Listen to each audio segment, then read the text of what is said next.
Hi, my name is Rachel. Welcome to my channel, Learning with Boys. Today I want to tell you how long it takes to homeschool my fourth grader.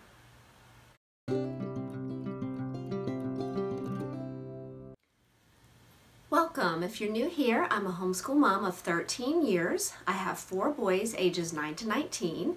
I'm going to be talking about my youngest today, who is in 4th grade and is using the curriculum Preparing Hearts for His Glory. I've been asked several times, how long does it take to homeschool, whether it be a 4th grader, whether it be using this curriculum or any curriculum. So we're gonna take the camera along and show you what we do and how long it takes. I want you to keep a couple things in mind. This is I don't want to say my 4th time going through it, because my first 2 I actually combined. This was several years ago, and then my 3rd one, I did him alone, and then this is my youngest who is doing it this year.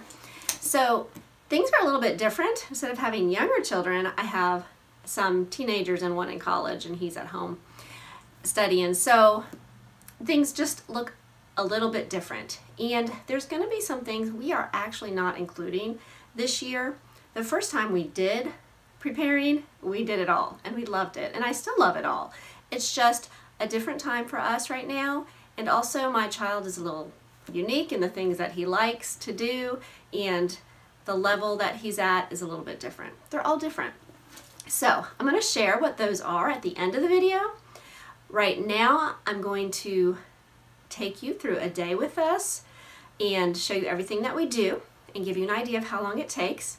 If you like this type of content, please subscribe, give it thumbs up, and maybe share it with your friends. That would really encourage me.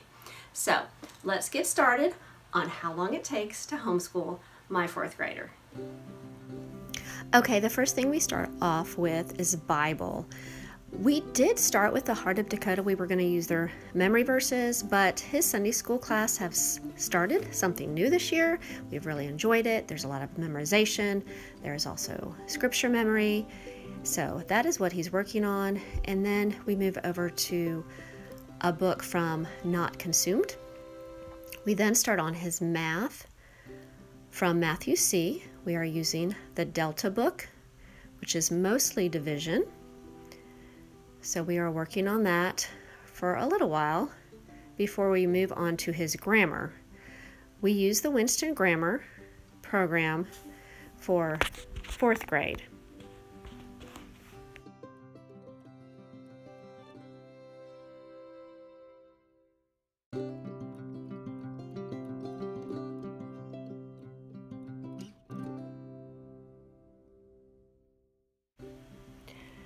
Next, we begin working on his history. We just do the spine book. We read through that before we take a break.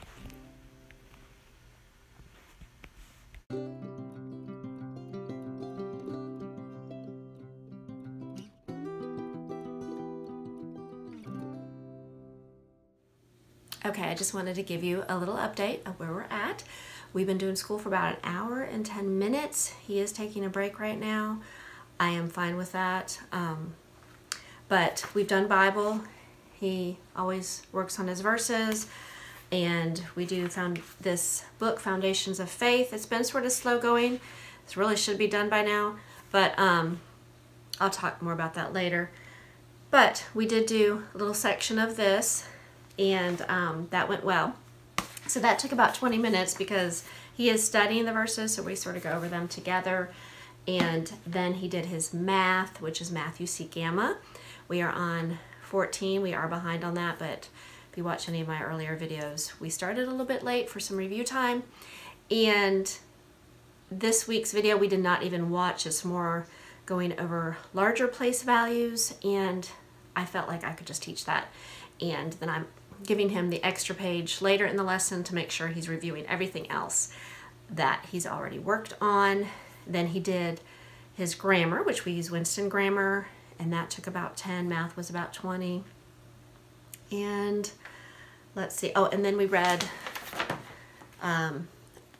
A Child's History of the World, the section out of that, and that took about 10 minutes. And I mean, if you just read straight through it, it wouldn't take that long. We stop sometimes and discuss things. So, and we did some of that today. It was about Julius Caesar.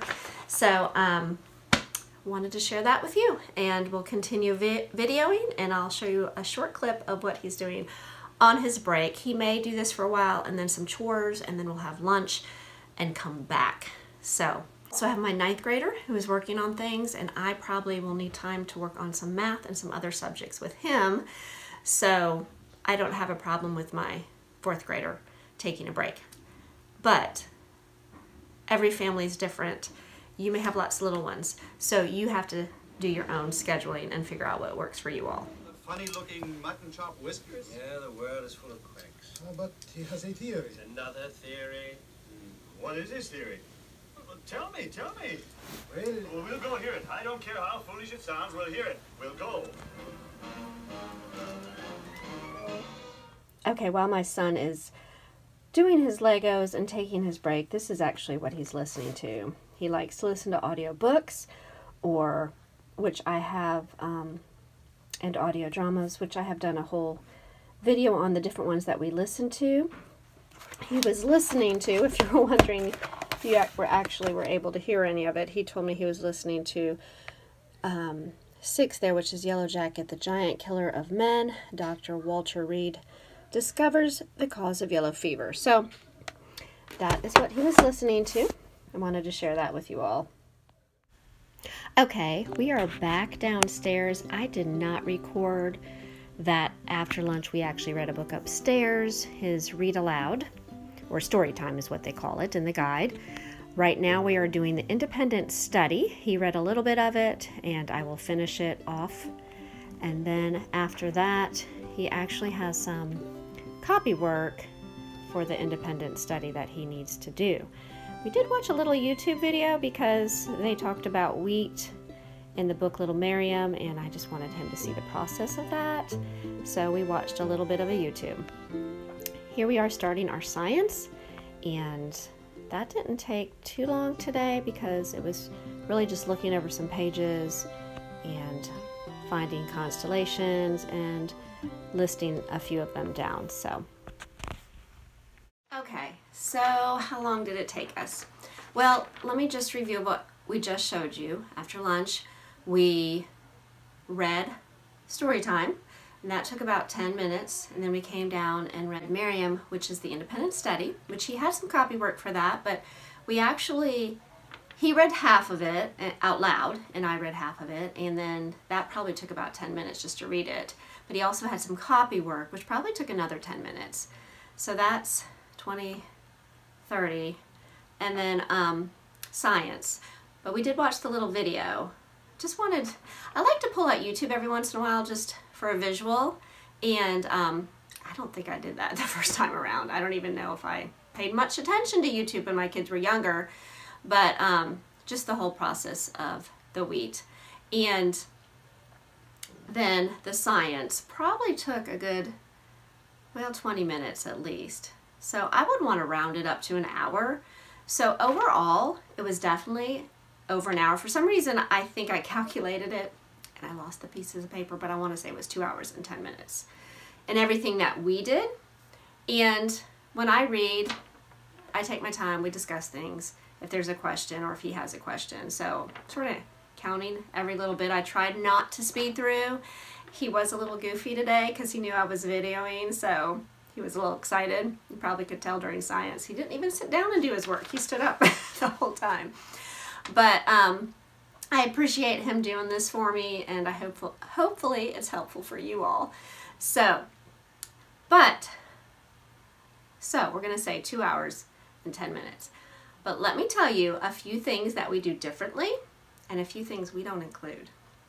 Okay, so our Bible is different, obviously. It's probably around the same time that they use, 15, 20 minutes. Ours was probably 20, definitely at least 20 minutes, if not 30.